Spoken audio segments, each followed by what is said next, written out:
Hi, welcome and thank you for tuning in. My name is Daniela Moore and I'm a licensed professional counselor. In this video, I'm going to teach you 10 different styles of thinking that might be getting in the way of you living your full potential or maybe contributing to anxiety, depression, hopelessness, or low self-esteem. And if you want to learn more about positive thinking, what it is, and how it can improve your physical and mental health as well as your overall well-being, watch my last video. There are several thinking styles that people experience that are negative. And if you're used to engaging in negative self-talk, you may not even realize that you're doing it. It becomes your automatic pattern and it can influence your perception. We call these negative thinking patterns or styles cognitive distortions. And just like the name suggests, they're distorted thinking. They are not really accurate. They're not based on fact or reality. These types of thoughts contribute to unhappiness. They fuel our anxiety. They deepen our depression. And they make us feel bad about ourselves. As I list a few of them, you might think, oh, I think like that. We all do. You're not the only one. It's not experiencing them, it's how often we experience them that may cause some harm and disruption in our experiences and in life. We talk to ourselves all day long. This is what we call self-talk. Most of the time, we're not aware of the conversations we have with ourselves, but it is important to develop awareness because the quality of our thoughts influence directly what we do and how we feel. But before we get into these different styles of thinking, please hit that like button for me and subscribe to my channel. So here are 10 common forms of negative thoughts or cognitive distortions. There are more, but if I were to cover all of them, this video would be much longer. So here are 10 of the most common ones. Let's start with filtering, also referred to as disqualifying the positive. This is when you recognize only the negative aspects of a situation and ignore or filter out the positive ones. For example, you get compliments for doing an effective and good job, and then you get some criticism about it too. After that, you perceive that criticism as negative and you focus only on that, ignoring the compliments that you received. Or when you're having a good day and something unpleasant happens and you perceive that as ruining the whole day. Next, we have personalization.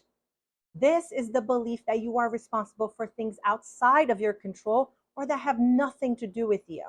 When something unpleasant happens, you automatically assume that it's your fault and you take it personally.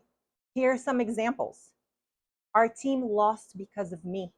Or when you notice that somebody you love and care about is upset and you automatically assume that it's because of something that you did. Or someone cut you off in traffic and you take it personally, while in reality, they cut off a random car. Another example is when you incorrectly assume that you have been intentionally excluded or targeted. Like finding out that a couple of your friends went out without you and you assume they intentionally left you out. It's unrealistic to be included in everything, and it doesn't have to mean anything bad. The next one on our list is catastrophizing. This is assuming the very worst case scenario without adequate evidence that the worst case scenario will happen. For example, I feel a sharp pain in my head, then I assume that I have brain cancer and I'm going to be dead soon. Or your boss asks to talk to you in the office and you assume that you're going to get fired, and as a result, you won't be able to pay your bills and your family and yourself are going to be left in the streets. Or maybe your partner is late coming home from work and you automatically assume that they got into an accident and they are in critical condition or dead. It is thinking in terms of catastrophes. Next, we have should statements. You think of all the things you think you should do and you blame yourself for not doing them.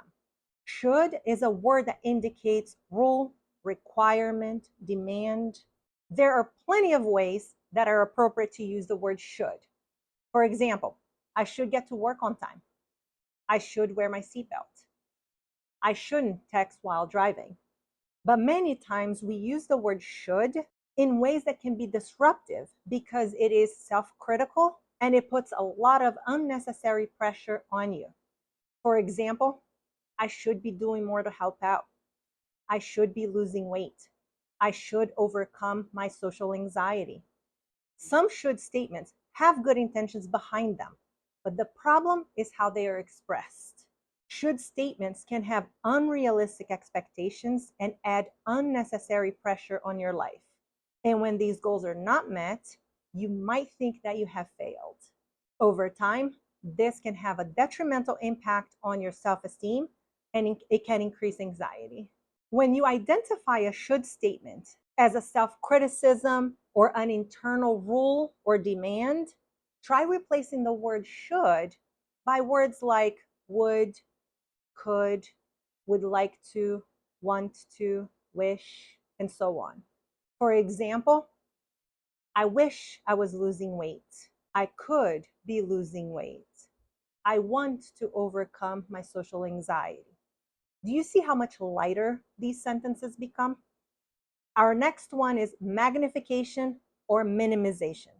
This involves exaggerating or minimizing the meaning, importance, and likelihood of things. You might believe that your mistakes are excessively important and your achievements are unimportant. Here's an example. Someone who's generally a good employee magnifies the importance of a mistake he makes and believes he's a terrible employee, while an employee who received an award for their performance may minimize the importance of that award and continue to believe that they're a mediocre employee. The next one on our list is overgeneralization.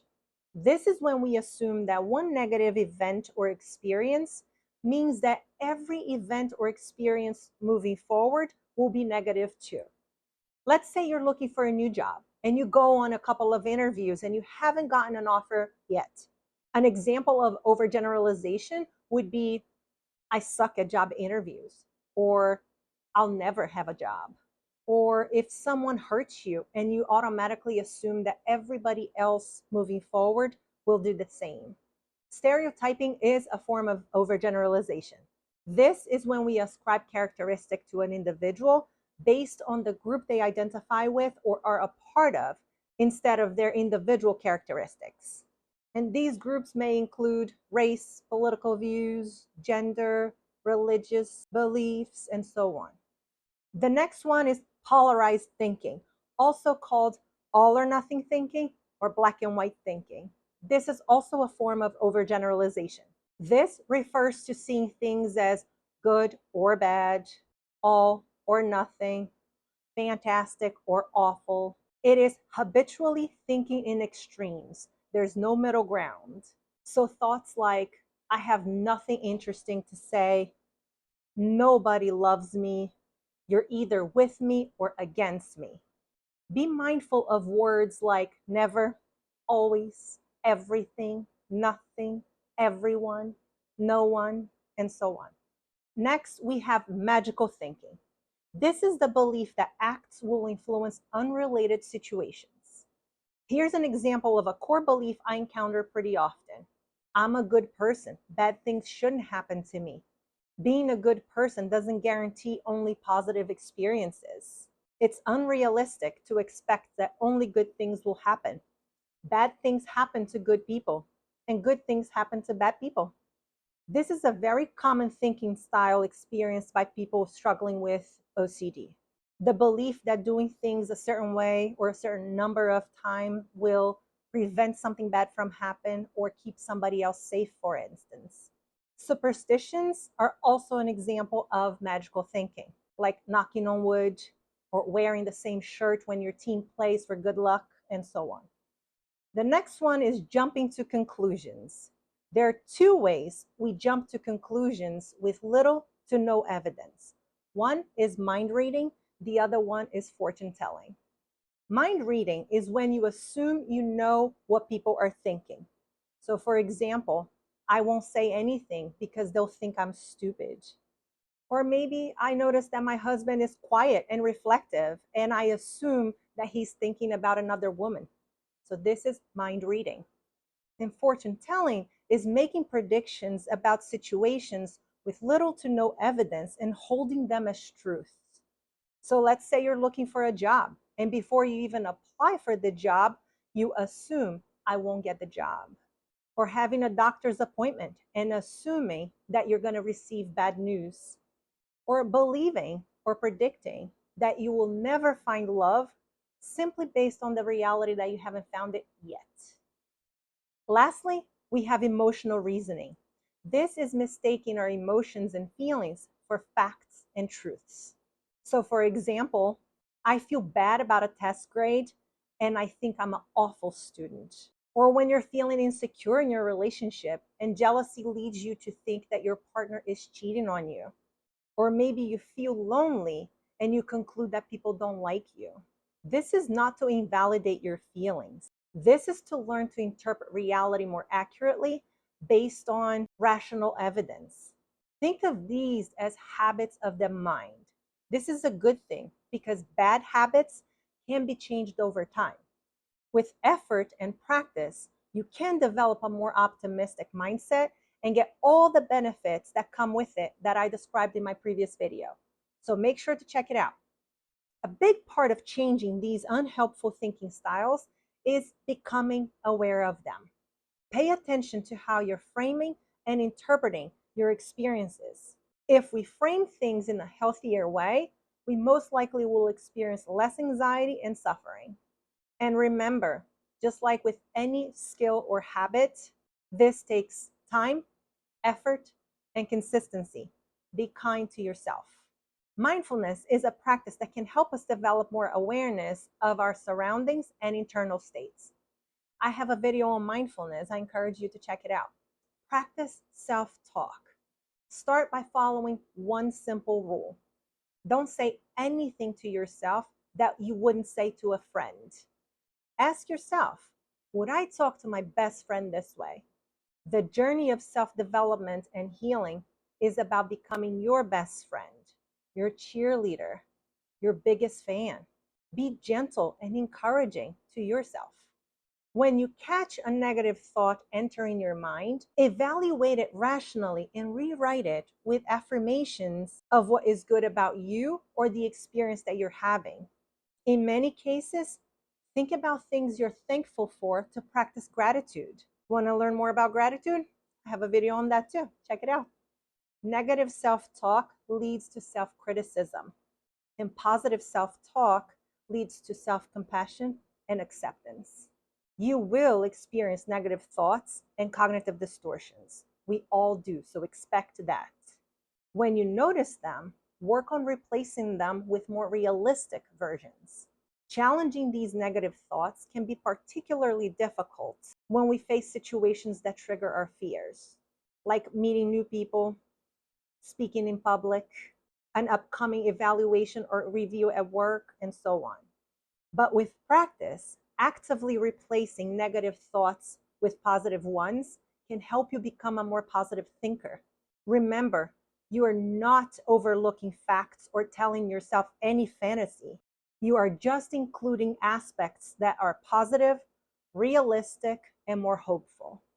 In my next video, I'm going to teach you an exercise I use in therapy with my clients and guide you step by step on how to challenge your negative thoughts and become a more positive thinker. So make sure to hit that subscribe button and ring the bell to be alerted when I post it. Don't miss out on it. And please smash that like button if you found this video helpful. Now I want to hear from you in the comments. Which of the cognitive distortions do you tend to experience more frequently? Let me know. Here's the quote to wrap up today's video. Negative thinking is contagious. Do your best not to dwell on negativity. It will consume you and prevent you from becoming your best self.